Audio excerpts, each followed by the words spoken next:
Hari Om, everyone. Warm welcome to those joining in for the first time to the Bhaja Govindam classes.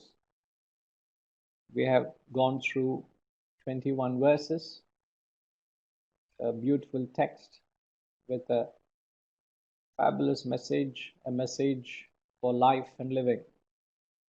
The 21st verse, last concluded, spoke about the bondage. The very famous verse, Punarapi Jananam, Punarapi Maranam, पुनरपि जननी जठरे शयनम यह संसारे बहुदुस्तारे कृपया पारे पाहि murare. So again lying in the mother's womb, birth after birth, this samsara, this terrestrial entanglement is unending, hard to cross over. O Murare, please save us through thy grace. So this particular verse, the master takes a Pratipaksha Bhavana. Pratipaksha Bhavana is a capacity, an intellectual capacity to look at things from a totally different perspective, to gain a different perception to life. In fact, you will learn later today, your life is defined by your perception. Your life is defined by your thoughts. And if you want to change your life, you will have to go about changing your perception to life. And whose perception would you want to pick up? Perhaps the most wisest perception out there. So the path envisages, the path recommends us that you gain the perception of the wise. You start looking at life from a different angle so that you start relating it differently. The perception only enables you to have a different approach to life so that you start relating with life with a different perspective. You don't have to change the world, you don't have to change the people, you don't have to do anything externally. If only you can gain that perception from the higher wisdom, from a higher understanding, and apply to your current situation, your entire life changes. And it just boils down to the fundamental principle. Your life is primarily defined by your perception. Now, what is important is what is it that is molding your perception? What is it that is defining your perception? If your perceptions are defined and molded by these higher values, these grander ideas, this wise counsel, you will certainly indeed follow the footsteps of the message laid down by these great masters. So this particular verse, in fact, the concept of Pratipaksha Bhavana is actually introduced in this text, which is very beautifully conveyed in the very first verse, chorus, which is says, Bhaja Govindam, Bhaja Govindam, Bhaja Govindam, Govindam Bhaja. He almost repeats it 3 times just to appeal to us. Seek Govinda, seek the higher, seek the truth, seek the essential aspects of life. Don't get carried away in the non-essentials. Samprapte sannihite kale. When the appointed time comes, nahi nahi rakshade dukkrim karane. These values, these worldly pursuits will not save you. They are not going to give you any comfort, any peace, any happiness, which is what is happening to the world today. Any amount of external acquisition, any amount of worldly success is not going to give you that inner comfort. You're not able to, you'll not be able to rejoice within with all that you have created because you lack that perception. So this specific verse takes up the perception to life from a very philosophical perspective, from a very grand perspective. Now it's rather difficult to get into their mindset, but this is something a very philosophical minded or very philosophically infused person can feel, it can resonate with such people. So it is important that you should connect in any conversation. Isn't it imperative that you connect with the other person? There's a dialogue. You must feel the sense. You must feel the pulse. You must be able to relate to the person. The same way, when you are especially trying to understand these masters, you must feel the pulse. And I remember mentioning last week, you feel a sense of pain when this verse was conveyed, is conveyed. So you should feel the sense of pain. How long would you be bound to this cycle of birth and death? I've said you have gone through a long journey to come up to a life of a human.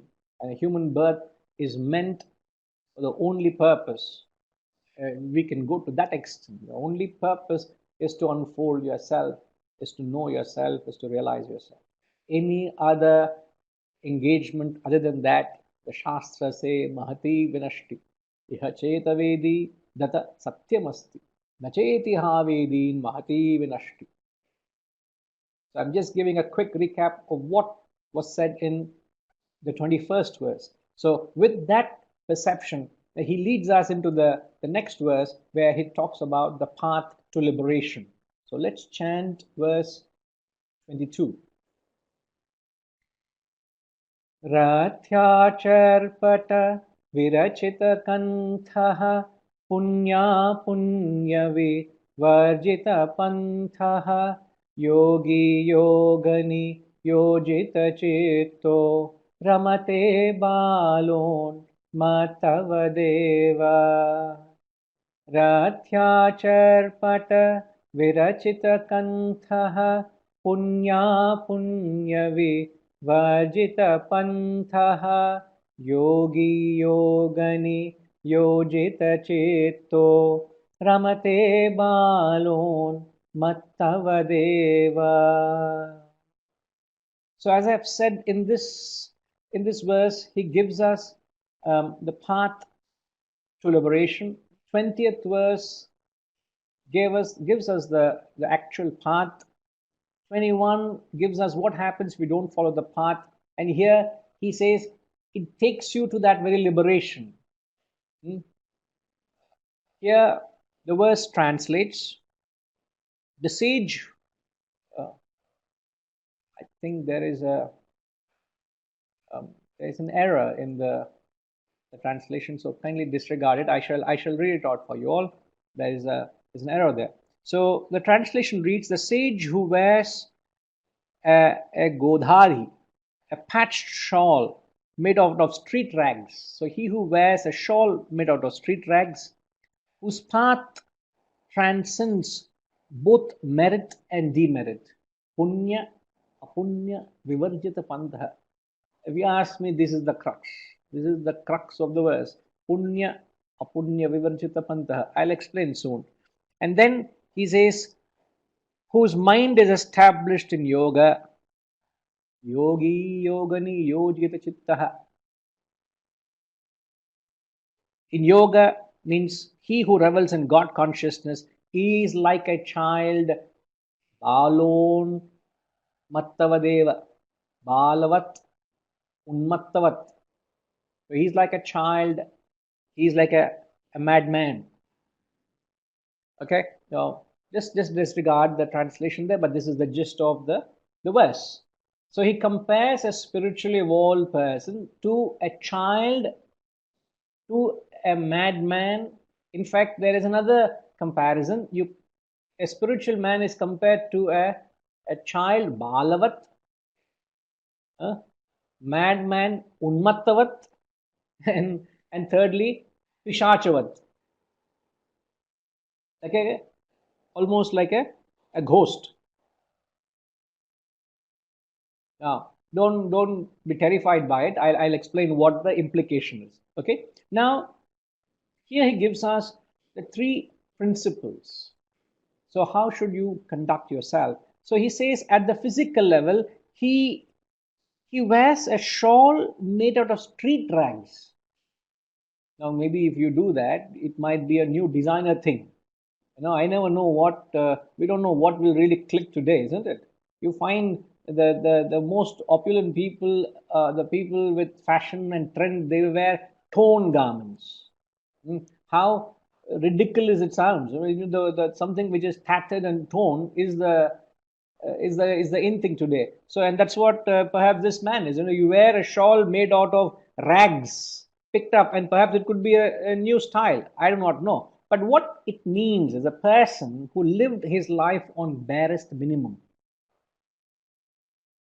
So, a person who works on the principle of bare minimum as far as his needs and necessities are concerned, is able to manage his life with a principle. Now, when would you be able to live a life on bare minimum? Only when you live with the principle of maximum giving and minimum taking. If you live on the maximum of maximum work, minimum profit. And only when you have such a maxim in life, you will be able to emulate this principle of living your life on the minimum. Now, if you can't relate to this, most people can't. Why? Because they are riding on the principle of acquisition. They are constantly, one of the primary motivations of life, in the very Bhaja Govindam of the first few verses, he says, is to keep acquiring. You constantly go on acquiring, acquiring, acquiring. There is no contentment. In fact, in the 12th chapter of the Gita, in the 35 qualities of a devotee of God, there he says a quality of a devotee of God is santushtah satatam yogi, he says. Santushtah satatam. Santushtah means contented. Satatam means ever contented. It seems to be a very familiar phrase, but so beautiful that what the message it conveys. But the sad part is we are also in a state of contentment, but never contented. We are never contented and they are ever contented. That's the only difference between us and them. Now, when does one get into the state of not be contented? When one gets into this chase of external pursuits. So, when you get into that external aspect of life, your life becomes very demanding. You keep falling a prey to those external demands, and it's a vicious cycle. You almost get trapped in it. Hmm? There is a clarification raised by Alkaji. Is there anything, Alkaji? You wish to say something? You wish to?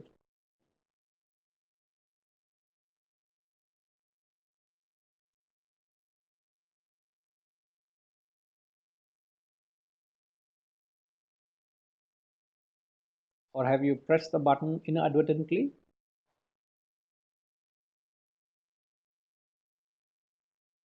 It's possible that you could be new to the class. I'm not aware of it, but if you can, oh, what a pity. She can't hear.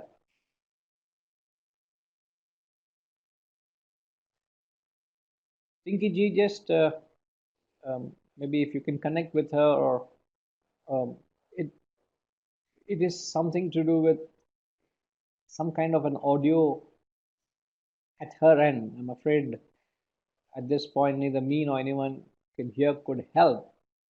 Um, so it's best she just tests her audio system, and whatever, maybe she has unmuted it or she has not activated certain things. I'm quite ignorant of that.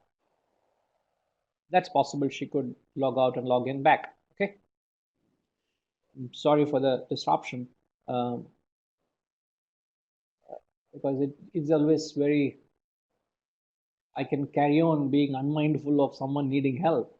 So I have to pause just to attend to someone who needs um, some help. So please, this is doesn't happen often, but when it happens, You have to bear with it. So, but never mind, I'll bring you back to the context. The context, he says, at the physical level, you live a life of minimum needs. That doesn't mean you can't have as much as you want. There's no quantification, but you are happy with what little you have. Now, why you are comfortable in that physical state or material state is because you have adopted the principle of service and sacrifice. You don't want to self serve yourself. When you want to do self service, there is no end to it. But when you want to serve others, you'll have to put others above yourself. And that's what service is all about, isn't it? So, a person who lives a life of service and sacrifice lives a life of maximum giving, minimum taking, maximum profit, minimum work. And that's the principle, that's the reason why a bull or a cow is worshipped in Hindu culture. Why a cow or a bull is worshipped? If you just look at the life of a cow or a bull, right from the very first hour in the day, it is given perhaps a little dry hay and water. That's all. And it is ready to go through the chores, whatever it is subjected to, perhaps a bull or a cow. It goes through that strenuous exercise of serving and doing whatever it needs. And in return, what does it get end of the day? Again, little hay and water. So what it takes from the society is very little. It doesn't think of itself, nor does it go on strike because it needs or there are no demands. They don't operate on demand. So they live a life of giving. So what is it that they give? A cow gives wholesome milk. Isn't milk the universal food? Everybody consumes milk. Right from a young age, you're given milk. Right into the ripe age, you're given milk. If you're weak, you're told to drink milk to get strength. The strong drink milk. The healthy drink milk. The diseased drink milk. So it is a universal food, but what it gives is it takes something discarded from the society and gives back something so essential to the society. That's the principle of living a life of maximum giving, minimum taking. And that's the principle you got to live, he says. And the first thing. And second, he says, punya apunya vivarjita pantaha. Now, here is a concept I will actually seek your little attention. You got to be little more receptive to this idea. Now, here the punya apunya vivarjita pantaha means whose path is beyond merit and demerit, who transcends the meritorious and the demerit. Punya apunya. Now, when does one attain punya? Now, punya is a fruit of your action. So also is papam, the fruit of your action. Now, for this to understand, you must understand actions can be of three types.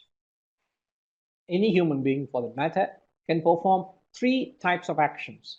The first action is action performed with a selfish motive. You have an axe to grind.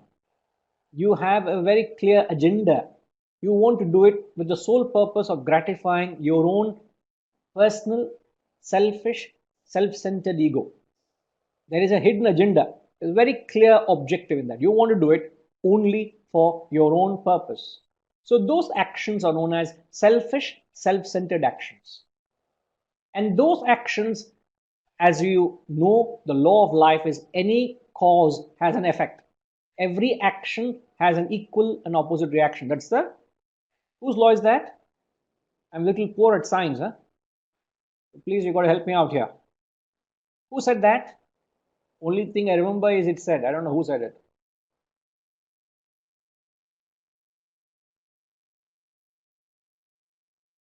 Looks like there's going to be a little contradictions.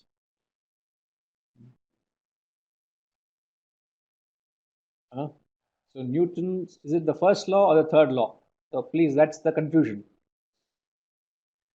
Yes, yes, Harishji. I clearly note your three fingers. It is the Newton's third law. Hmm? It doesn't matter the number. It is a law which says everything in life has a cause and effect. So when you live a life, it doesn't matter whether your actions are noticed. It doesn't matter whether you are accountable with reference to others. But remember, there is a divine law that governs your life, that governs my life, whether you're aware of it or not, whether you know it or not, whether you're ignorant of it, whether you're innocent of it. Ignorance doesn't protect you, nor does it protect me. So, not knowing of this law is not going to immune from the consequences of your actions. So, if you may intentionally or unintentionally be selfish, you have to pay the price for those selfish actions. You gain what is known as papam. You get demerit. Papam, in an English term, in a poetic way, is to say that one goes through. Okay, how do you convey what is papam? Alkaji, that's fine. It's perfectly fine. Hope you can hear and follow the session. Okay. So the question is, what is your understanding of papam? Now, this is a papam is a consequence of your own action. Of self-centered, selfish-natured actions produces papam. So, what is your concept of papam? Gayatri Ma says, very philosophical answer. She says, you have committed a sin. By that, we know that she has been a very serious student of Vedanta. For those of you who do not know, she is a very sincere student of Vedanta. Yes, ma. Very well said. Sin. Another wise soul amongst us, Rajima. When your thoughts revisits the action, it is sin. Very true. Uh, Suffering from the wrong action, Pinky ji, action that hurts others, which harms others. Very true. Alkaji and Jayashrima, you all are saying the right thing. That when your actions are of self-centered, self-concerning, it only interests and concerns you, it causes a large destruction. It causes a great damage to others. It hurts others' emotions. It hurts their feelings. Sometimes it hurts them physically. It hurts them materially.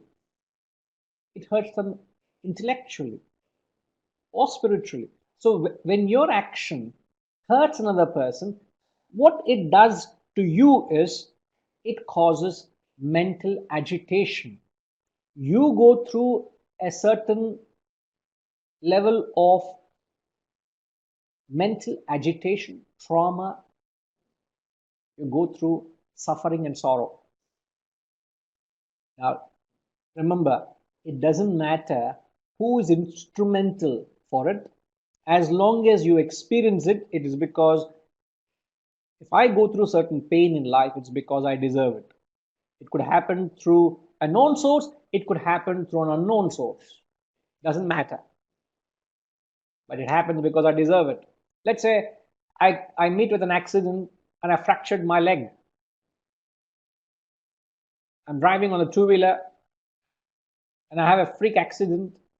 The result is I've broken my leg, fractured it, serious fracture, which means I'm bedridden for the next 3 weeks minimum. It is going to cause a hell of a havoc in my life, a considerable pain. And it's possible that I've just tripped over a small stone that was lying on the center of the road, and I didn't notice it, and I hurt myself. Why does it happen? Nobody intentionally left it there. In fact, whenever I see these kids, who kids this play this gully cricket, that is the in thing in India. Whenever they play gully cricket, their wickets become three stones. Wherever they can get three stones, that becomes their wickets, and they are having so much fun. And as a kid, I remember going through that. So you don't complain at it, and that's the fun they have. And you just need A small, you don't need to have a professional cricket bat. You just need some plank and some tennis ball or rubber ball, and you need three stones, and you are in your own world. Nobody to complain.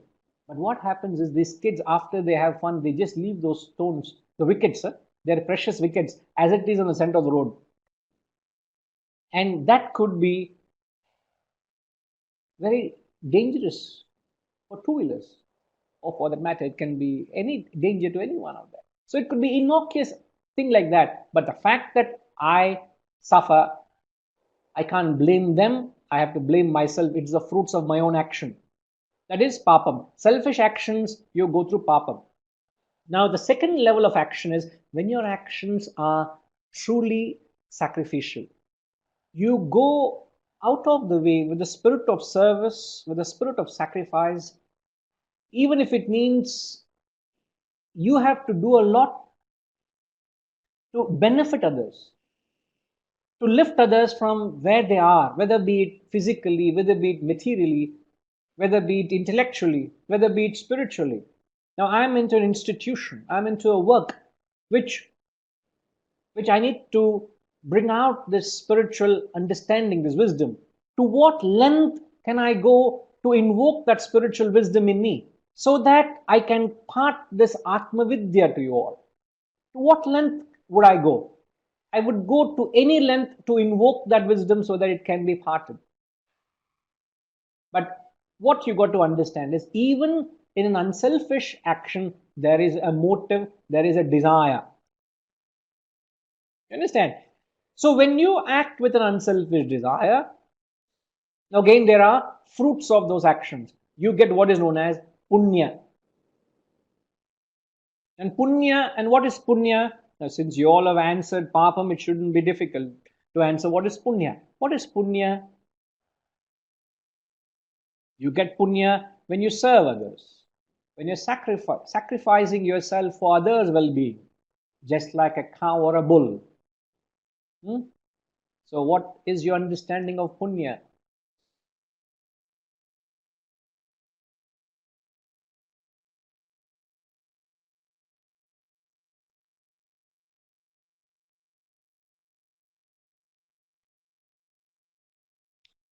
Goodwill, merits.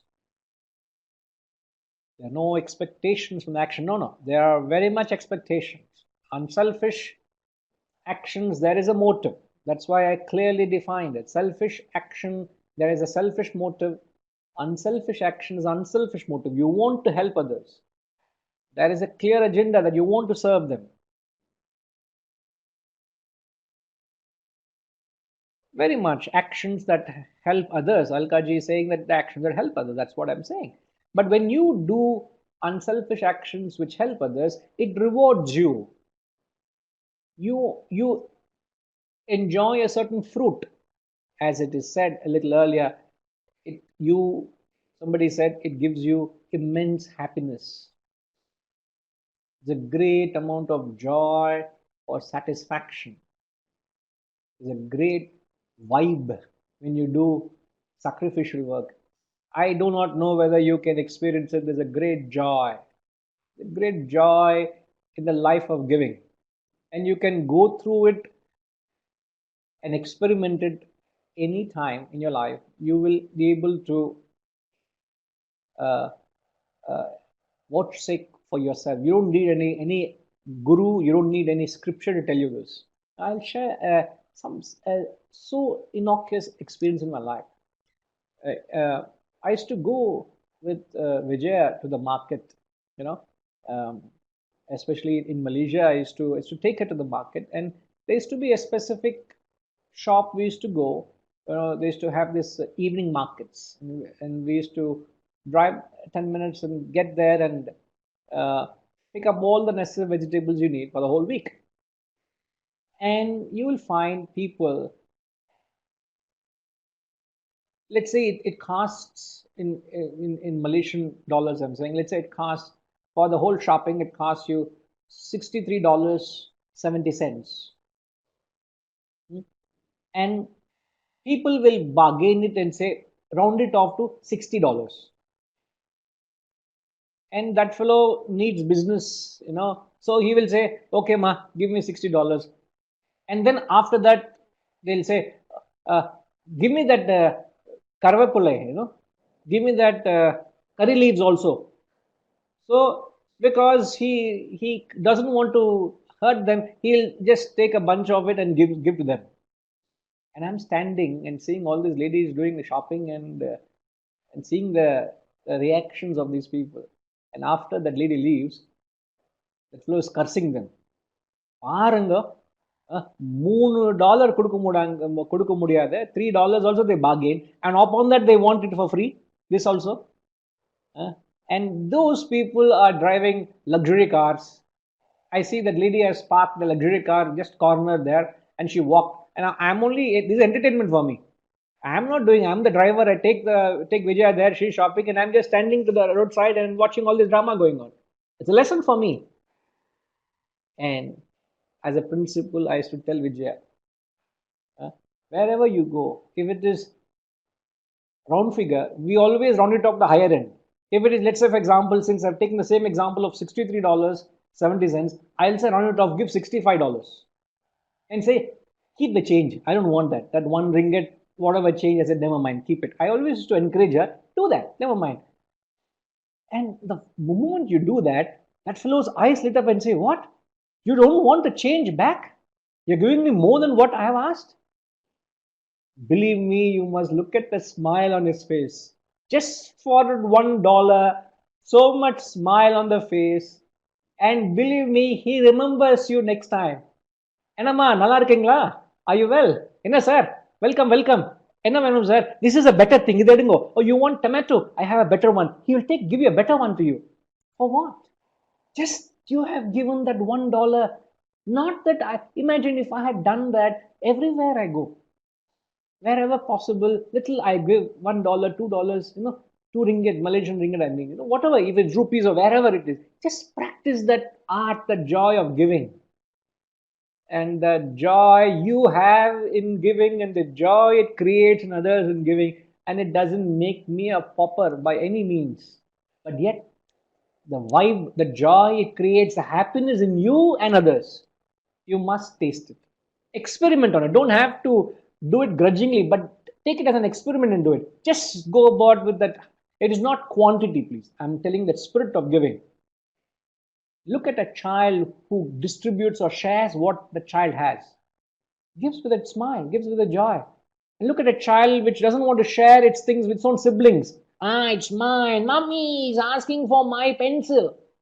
Frowning, doesn't want to share. Wherever there's selfishness, there is only sorrow and suffering, agitation and misery.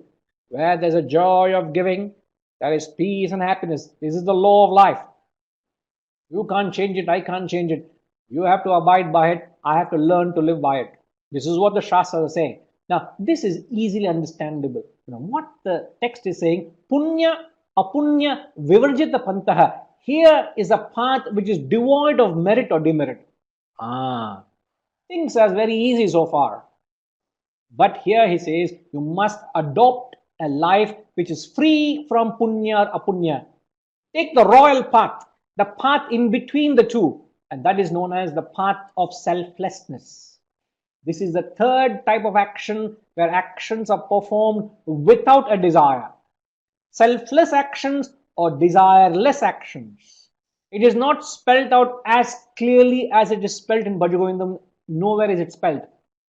The way he puts it, punya, apunya. Now, very rarely people understand that actions are possible without a desire, without an intention, without a motive. I don't know whether some of you have heard from me, but those of you who have been with me for a while, and they know me, I've said it a few times. I say that I have no desire to talk. And today I was with someone, and he took back when I said that I have been in this field for 30 years. And for a moment, he again looked at me and said, you look relatively young. And he said, you've been for 30 years. That's quite a figure. I said, what's the big deal, sir? No, it's quite a figure to have spent that many years. And I said, it doesn't really matter how long you have spent.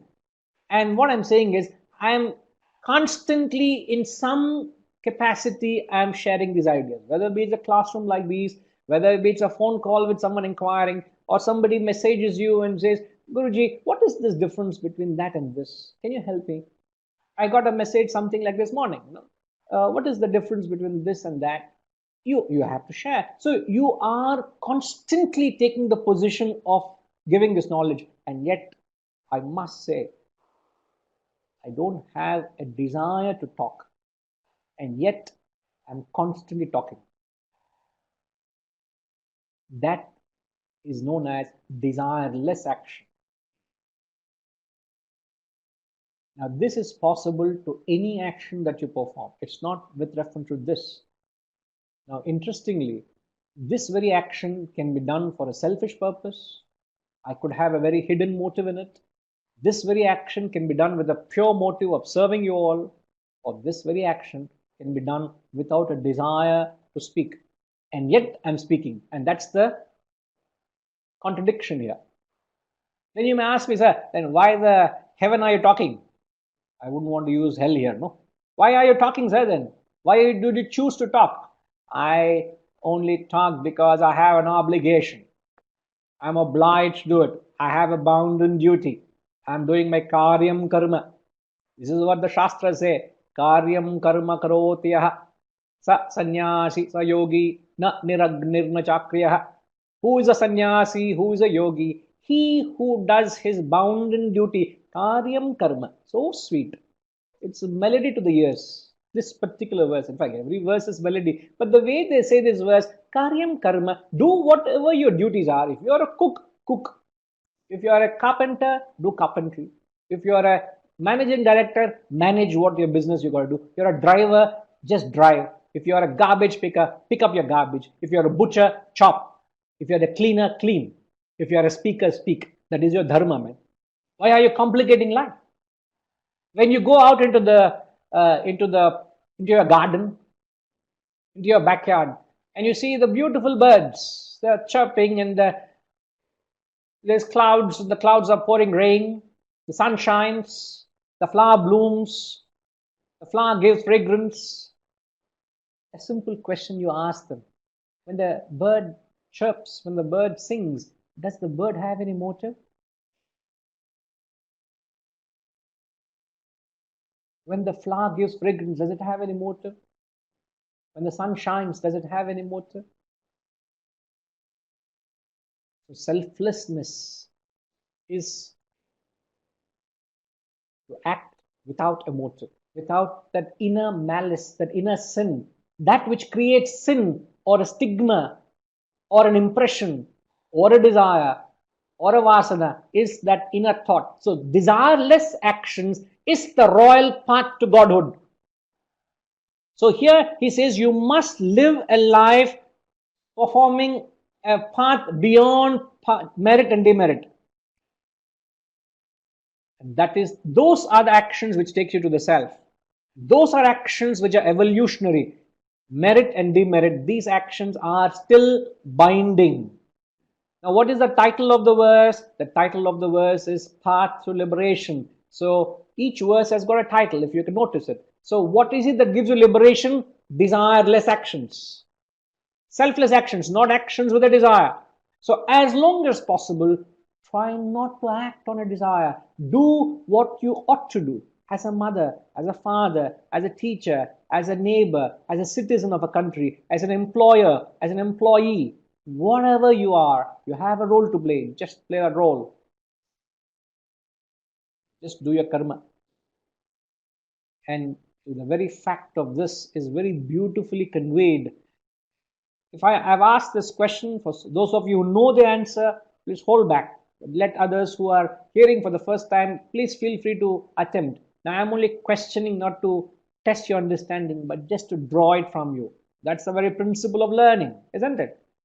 And some of you who know that, I'm sure all of you know, not some, that the very principle of education is to draw out knowledge. And how do I draw it out? The only way drawing it out is by making you think. Now, how can I make you think? Is by asking questions. It may be time consuming. It may be, I may not be doing the enough text, but believe me, it's far more impactful than me just pushing it down your throats and say, take it. Now, it will not work. Now, the question is, where in the Mahabharata was the Bhagavad Gita given? As you know, the Gita is a conversation between Lord Krishna and Arjuna. Where in the Mahabharata was the Bhagavad Gita given?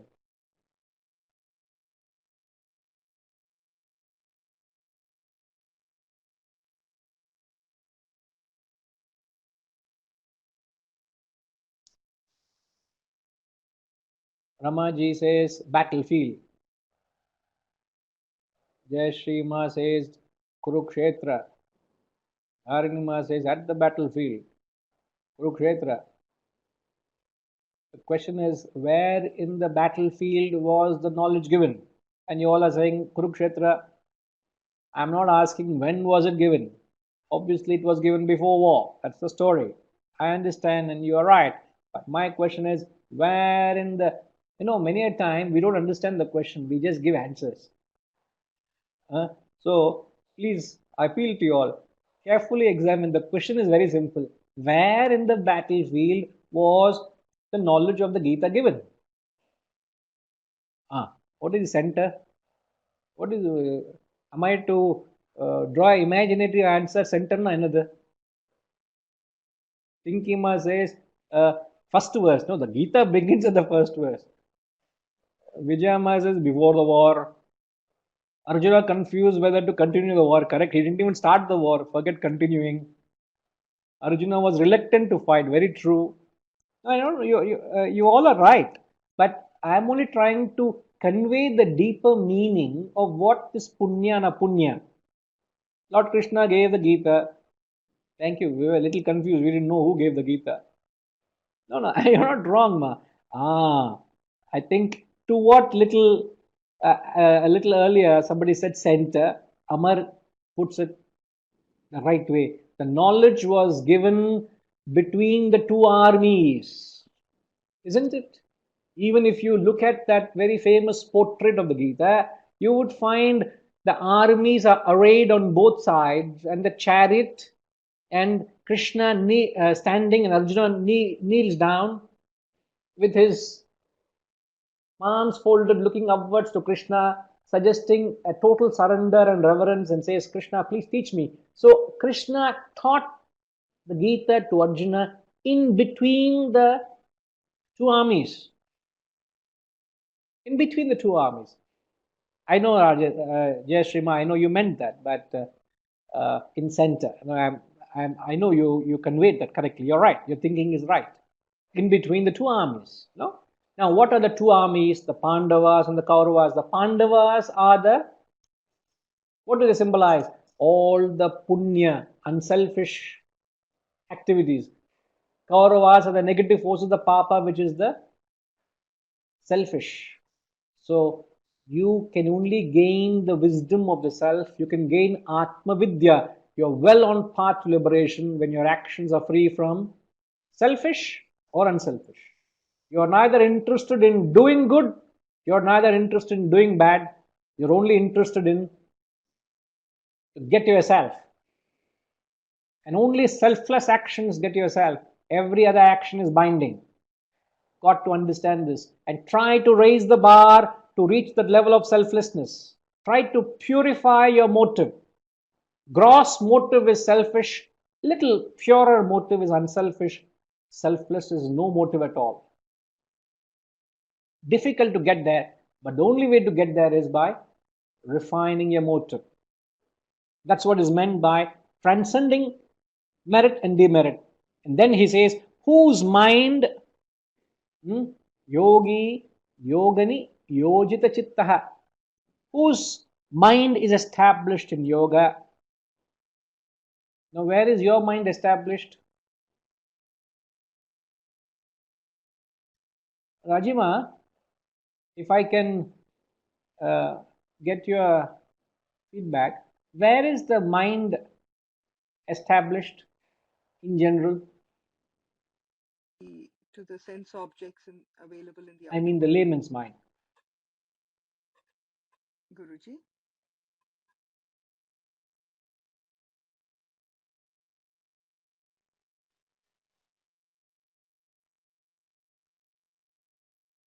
The sense objects available in the outer world. Where else? You're not wrong.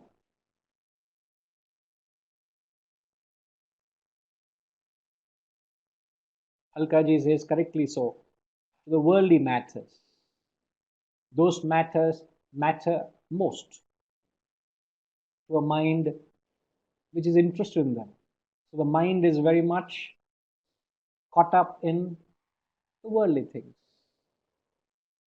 Uh, very rare you find, very rare you find, please get me right, very rare you find that the mind is disinterested in certain things and the mind remains disinterested in worldly matters. Very rare is a mind. And such a mind is a very matured mind. Very rare. Today, the state of the mind is it's consumed, is established, firmly established in worries and anxieties. The mind is going through a lot of mental depression. It is really depressed. Very sad state the human mind today is. And the current scenario the world over is not helping the human mind, isn't it?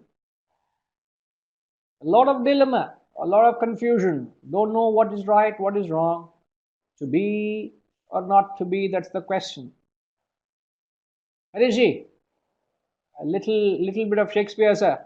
To be or not to be, that's the question. Whether it's nobler in the minds to suffer the slings and arrows of outrageous fortune or to take up arms against the sea of trouble and by opposing end them. These were the famous words of, yeah, Harishji, the famous words of Hamlet. And he's sitting on that precipice. To be or not to be, that's the question which is boggling everyone in life. Whether am I doing the right thing? Am I making the right choice? The predicament. And the mind is confused. The mind is clogged up. The mind is full of frustration. The mind is preoccupied with so many things. It wants so many things. It gets carried away. It gets excited with things. It gets dejected by things. It gets swayed by various emotions. I feel very sorry for the mind. Very, very sorry. Because the mind goes through a lot of mental frustration. But a mind which is established in yoga, he says, he's just like a child. Balavat. A spiritual man is like a child. So, and what is that aspect of a child? A spiritual man is often compared to a child. Now, what are the comparisons of a child? Oh, very, very uh, unpredictable, very, very mischievous. Don't say spiritual masters are unpredictable and mischievous people. Don't compare, don't attribute wrong things to of a child to a spiritual master. A spiritual man is compared to a child. Innocence and pure, joyful. Yeah, the more than once people are saying innocent. Yes, very right. They always live in the moment. And very correctly said by Amar, no worries of the past. Living in the moment means they don't have worries or anxieties of the future. No worries. No school happening, no exams, no studies, no worry of future. They are bindas life, enjoying life. The mother, father, not even the father, mother is worried. What is happening? Don't know when our school is going to open. We are constantly paying the school fees.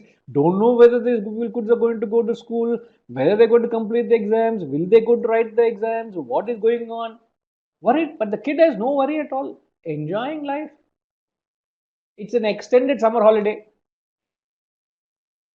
Uh, so the state of the mind of a child is they always live in the present. And when one lives in the present, what happens? Heaven lies with us in infancy. Absolutely true, Rajamani Garu. Heaven lies with us in infancy. So a spiritual man becomes like an infant, like a child, full of joy, full of bliss, full of happiness, nothing to worry. Can you imagine that? What a beautiful state, isn't it? Nothing to worry. When there can be things, you can start worrying. There are people who start worrying, why am I not worrying? That can be worrying. Why things are everything fine, something is not right, then you start worrying about it. And we have a knack of complicating things in life. We have a knack. We should be given awards, PhDs, doctorates for complicating life.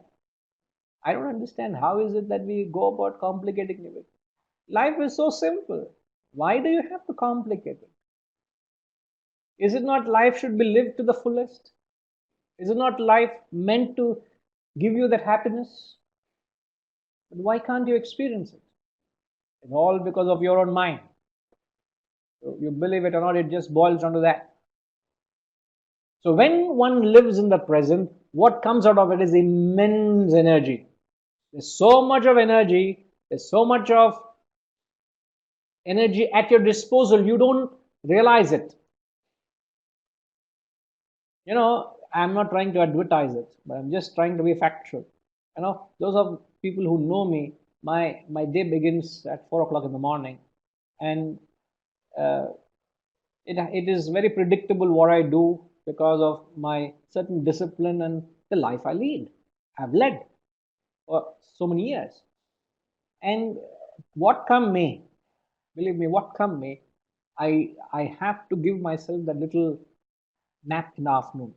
And that has been the most important part of my schedule, which I don't miss at any cost. You may disagree with me, you may complain, you may say what you want, but phone automatically gets switched off nearing 2 o'clock. Not just phone, everything in my system, one by one system starts getting switched off. I need that break or rest. But today, for some reason of some work which was to be attended to, I haven't closed my eyes for a minute, which means right from 4 o'clock in the morning, it's been continuous, non-stop. And it's not something that I'm sitting in the couch uh, in a pensive mood. No, no.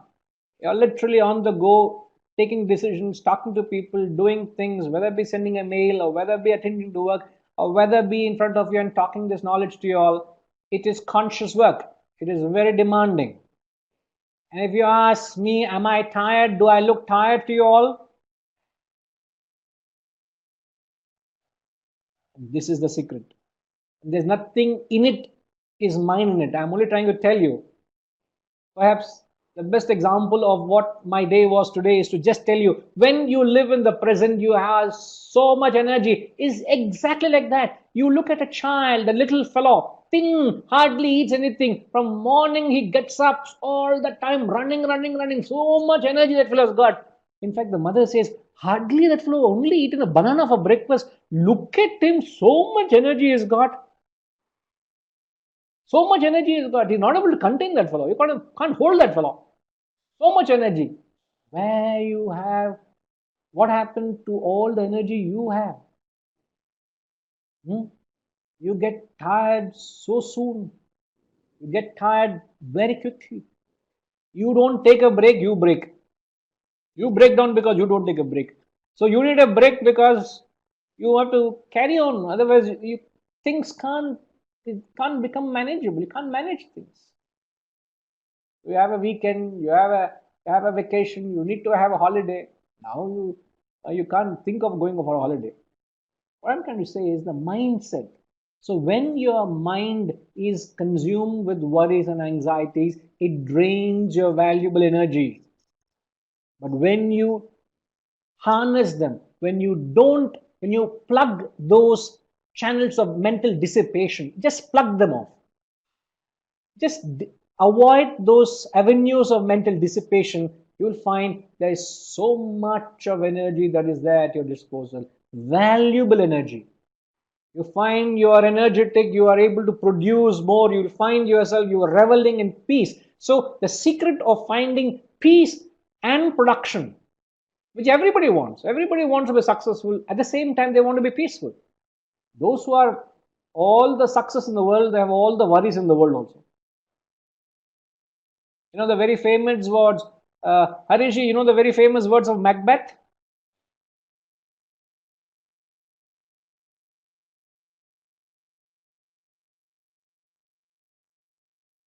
I'm wondering why I'm saying Harishi. Harishi, I realize he is a great uh,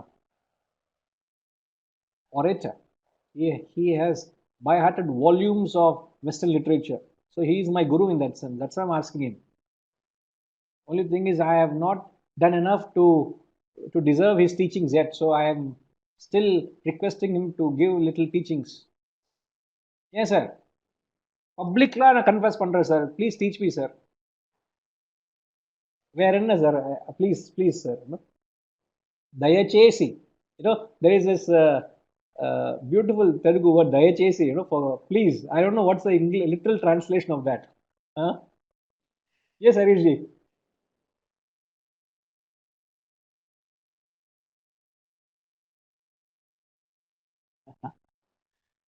So, do you know what the famous words of Macbeth? After Macbeth was crowned as the prince, when he got that crown, Macbeth killed his benefactor, the King Duncan, isn't it? That's what the play Macbeth is. In fact, one of the most powerful plays conveying ungratefulness. What it is to be ungrateful to your benefactor. And that's what Macbeth did. And Shakespeare conveys it in all his plays. Ingratitude stronger than traitor's arms, he says. Your ingratitude is stronger than even a traitor's arm. A traitor, a dagger in his arm is more powerful than that is your own ingratitude to people.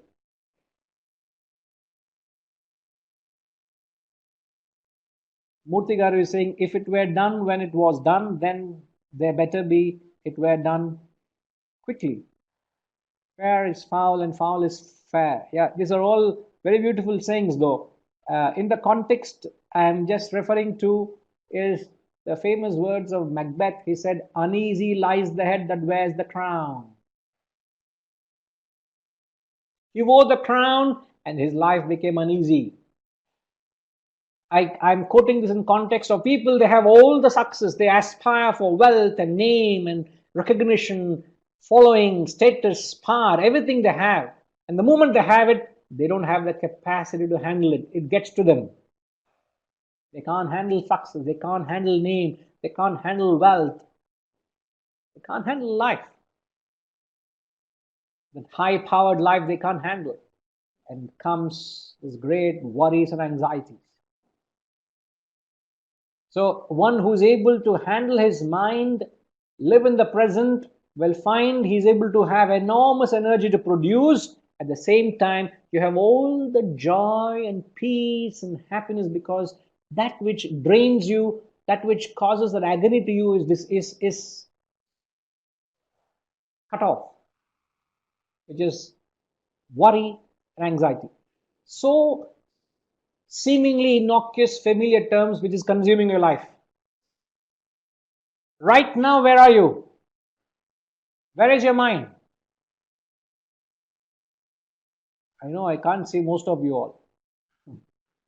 But if you were in a classroom in front of me, I tell you, I have got a knack of picking up. I can pick up even 1 in 1,000. If I have my eyes on him, I can pick him up. You are not concentrating. Your mind has gone for a checker. And the only one of the way of picking up is you will be staring at me. If you're staring at me, that means you're not concentrating. So that's why I always prefer in a classroom there's enough light on the audience. That fellow is so glued on as if you are watching a movie. He's looking at me, like this. And that fellow somewhere mind has gone somewhere, checker. Somewhere his mind has gone. And instantly I'll catch him. Hello, what did I say? Sorry, sir. I got it. Got that fellow. How do you know that I was not in the class, G? It was written all over your face. Huh? So you can't hide that.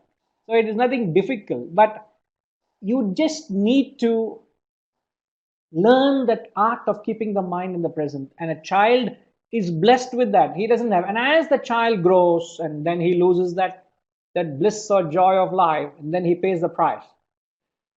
Hmm? Hmm?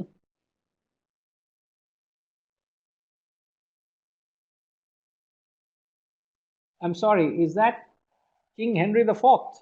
I'm glad to be corrected. Uneasy lies the head that wears the crown. If that's true, sir, thanks for the correction. But I thought it was Macbeth, But and in fact, another famous words of Macbeth is he said, "I didn't kill Duncan, I killed my own sleep." The famous words. I didn't kill Duncan, I killed my own sleep. I killed my own sleep. I killed my own sleep. He couldn't sleep thereafter. So if someone can't sleep, it's because you have led a very destructive life. You have not lived in the interest of people around you. You have not lived, you have not embraced the society you live with. You have only thought of yourself and your family, if at all. So you have lived a life of non-yajna, as the Gita says. You must live a life of yajna, the spirit of giving. So coming back, I wouldn't want to get lost. It's very easy to lose your track, but all that I've said is just to convey that the mind of a child is very, very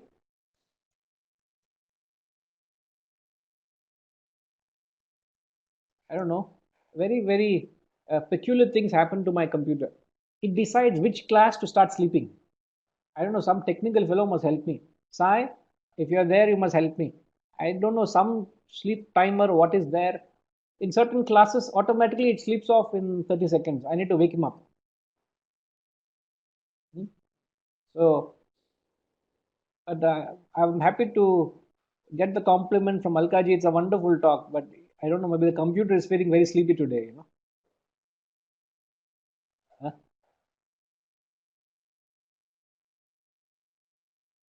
Balavat, keep the mind in the present.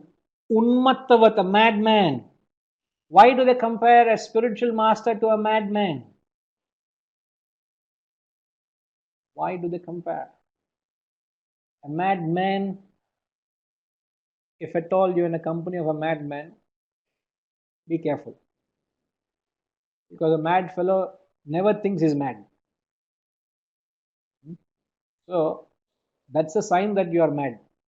So I do not know. If you think you are sane, that means you are mad. So no mad fellow says he's mad. So if you say I'm not mad, there's a great chance that you are one.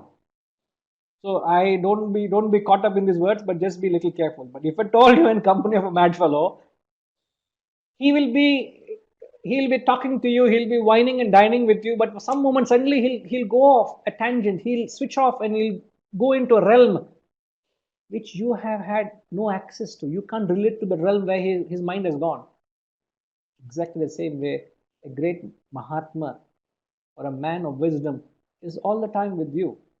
He wines and dines and cracks and jokes and he lives and walks with you, but his mind is anchored onto something higher which you have no access to.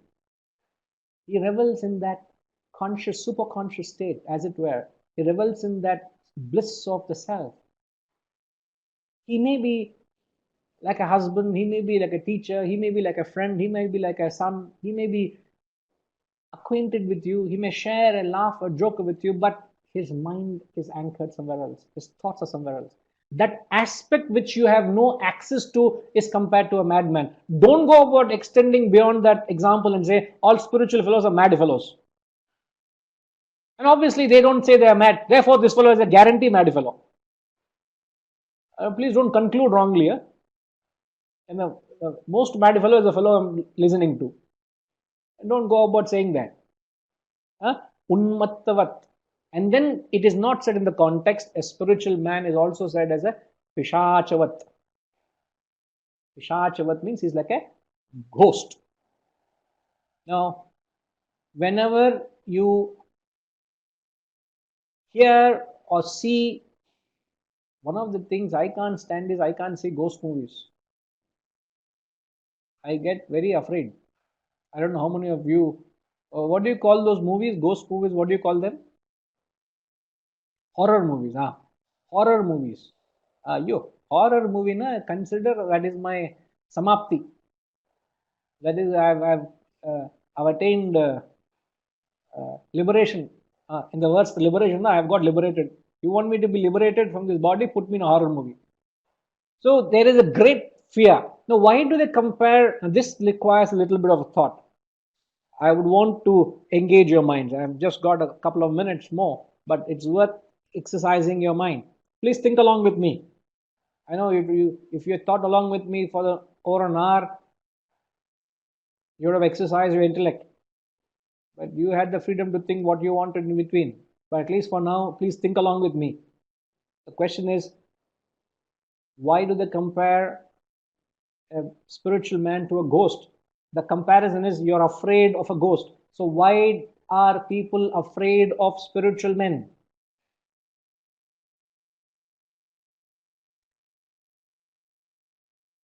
Again, there's a certain aspect of comparison. There's a certain element. You got to be very discreet in comparing that. Any thoughts?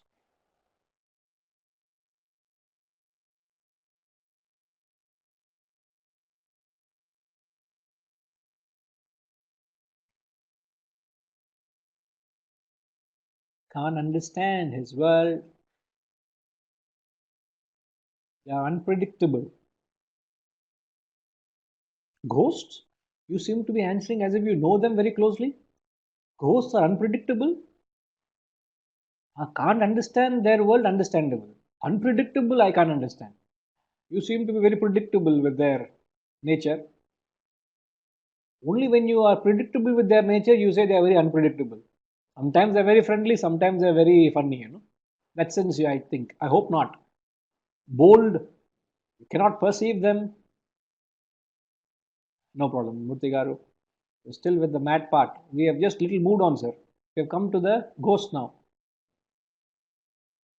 We feel very small in their presence. Very I but you don't have to be afraid of them. You may be small. You feel you look up to them. That's understandable. But why do you have to feel afraid or fearful of them? Now, I appreciate the thoughts that's coming. You can't communicate with them. Uh, Ramama is saying can't communicate with them. Uh, no, I don't think you can't communicate. You can always express yourself to them. In fact, they come down to our level to communicate with us, don't they? That's the trademark of a guru or a parent or a teacher, to come down to the level of a student to accommodate them, to go down to their level and lift them from where they are. That's what a job of a guru is, or a teacher, or a parent, or a wise man. Feel alien. This is very original thought. Feel alien. Fear of the unknown. Very, very interesting thoughts, but just ponder over it. They have knowledge what that we are striving for. Fair enough. I'm glad you all have thinking along, but one important aspect why you feel fearful. Again, this is not the in answer, but give it a thought. It might help to clarify what the concept of comparison is. Now, you fear not just spiritual man, but you fear anyone for the matter when you go against your own conscience. When you have done something wrong, you you can't face your boss, you can't face your parents, you can't face your superiors, because you know you have done a wrong thing. You have confronted your conscience, you have committed a sin. And when you are in presence of spiritual men, you become instantly conscious of your actions. In their presence of wisdom, you become very conscious of your actions. And when you look inward, if you have confronted and committed a sin, you are afraid of them. But if you have nothing wrong, if you are pure as a child, if you are genuine and you are sincere and you are upholded your conscience, you have nothing to fear, isn't it? It can be in an organization, it can be with your parents, it can be with your work, it could be your studies. There's nothing to be fearful of. What have I done? I have not done anything wrong. Nothing to be fearful of. So if you approach in that aspect to a spiritual man, you're very happy to be in their company. In fact, you revel in their company. And that is known as the very famous word satsang. In fact, that's the very tool for your spiritual growth, the ladder of rise, which learnt earlier. Satsangatve nisangatvam, nisangatve nirmohatvam, nirmohatve nischalatatvam, nischalatatve jivan mukti. Again, he gives us the path, the ladder of rise of a human being. And all your evolution begins with the company you keep. Tell me your friends, I tell you who you are. The famous saying, isn't it? So, coming back, this verse gives us the three disciplines at the physical level. You are able to live a life of bare minimum, means you live a life of giving and sacrifice. You operate at the level free from merit and demerit, and you intellectually get your mind united to yoga. Your thoughts are on yoga, and then you live a life like a child, like a madman, like a ghost. So it's a very wholesome message. It gives you principles which you can take out and start practicing it. Any one principle, you start practicing it. I've said, learn to start giving. And you find the joy on your face and others and the receiver's face. My God, what joy, what joy. He will never forget you for the little sacrifice, what you have done. 1 ringgit, 70 cents, you said, keep it. That's all you have done. You don't have to do something great, but little acts of sacrifice. Imagine all of us go about doing in this world. The whole world is full of people of joy and bliss and happiness. So we are obligated to this world to spread this joy and share happiness. Remember the famous words of a great poet: laugh and the world laughs with you. Weep and you weep alone. So let's laugh and let others laugh. Let's share this spirit of joy, of service and sacrifice, the spirit of yajna. Okay? We'll conclude with the Shanti Mantra.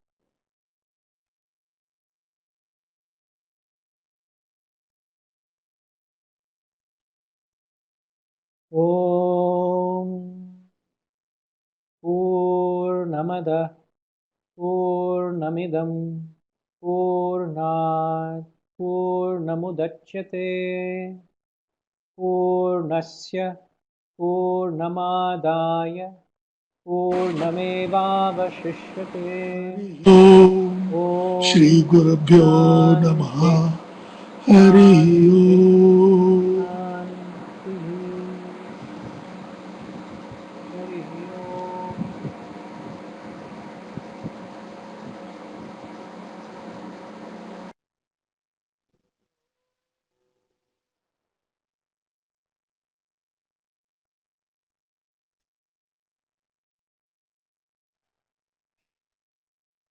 Rajima, looks like you have an announcement to make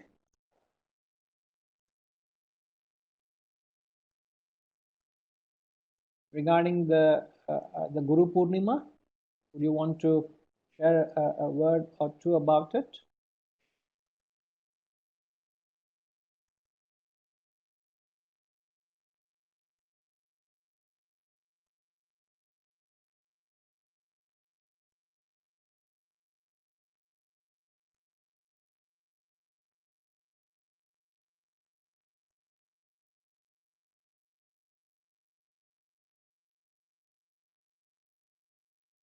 We can't hear you, Rajima.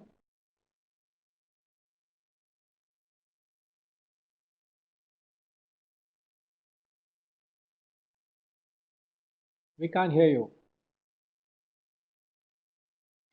Hari Om Guruji, Hari Om everyone. Jayama, would you want to mention? Last Sunday, I had made an announcement that we are having a special Guru Purnima lecture or discourse by Guruji at 11 a.m. on Sunday, and this will not be on the Adobe platform, and it will be on the Zoom platform.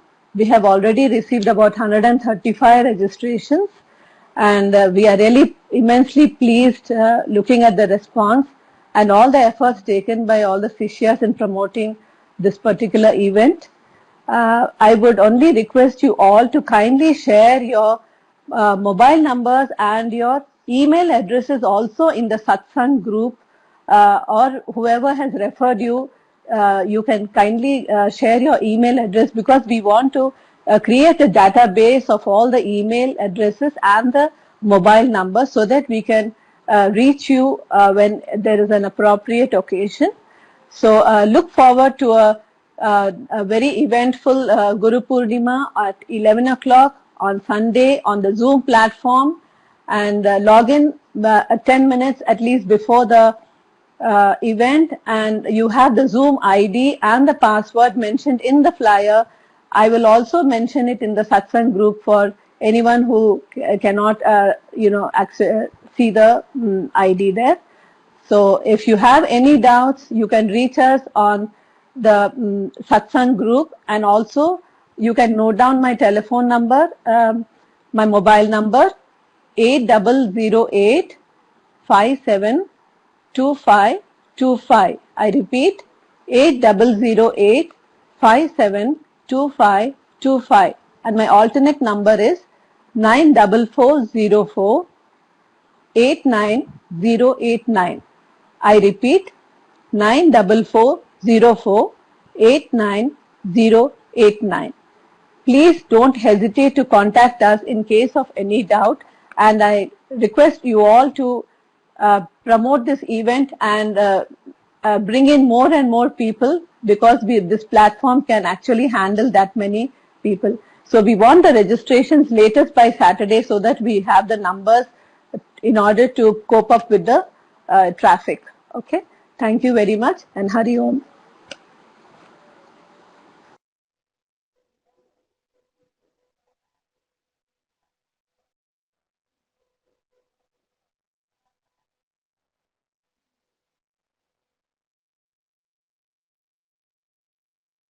Above all, what she said, uh, the topic for the Guru Purnima is loneliness to aloneness. So a topic perhaps which is very apt to the current situation everybody is going through. And Guru Purnima is a very auspicious occasion which comes once in a year. So where we all gather and pay our salutations to all the great gurus. So let's join in a collective opportunity where we can offer our prayers and gratitude. So it's on the 5th of July, the coming Sunday. And as Jayama has said, there are ways you can uh, receive this information and you can spread the word. So see you all coming Sunday, 11 a.m. Hari Om.